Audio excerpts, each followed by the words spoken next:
অনেকে মনে করে যারা দিন মেনে চলে দাড়ি রাখে, 5 ওয়াক্ত নামাজ পড়ে, ইসলামিক পোশাক পরে, তারা বুঝি একেবারেই কাঠখোট্টা।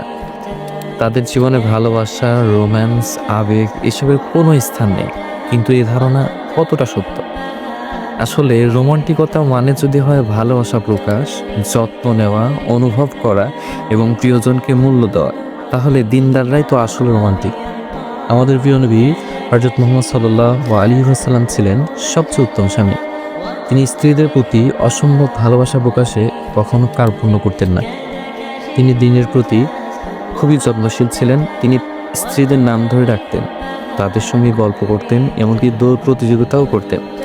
একবার ভাবুন, যিনি দিনের সবচেয়ে বড় দায়িত্ব কাঁধে নিয়েছিলেন, যিনি ছিলেন ওহীর বাহক, তিনি যদি ভালোবাসা প্রকাশে এত যত্নবান হন, তাহলে একজন প্রকৃত দিনদার কিভাবে ভালোবাসায় অনর্গল হতে পারে?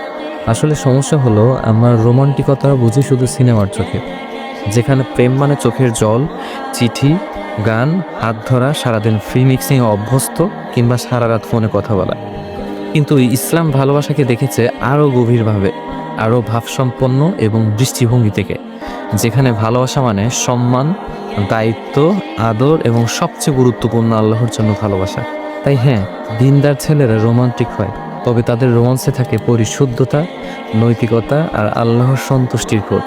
তারা স্ত্রীকে ভালোবাসে নবীর সুন্নাহ অনুসারে, গোপনে নয় বরং হালালভাবে, সম্মান দিয়ে। রাস্তাঘাটে হাত ধরা নয়, বরং নিজের স্ত্রীকে জায়নামাজে পাশে বসিয়ে দোয়া করার মাধ্যমে তারা খুঁজে পায় প্রেমের আসল সৌন্দর্য ও আসল আদর্শ।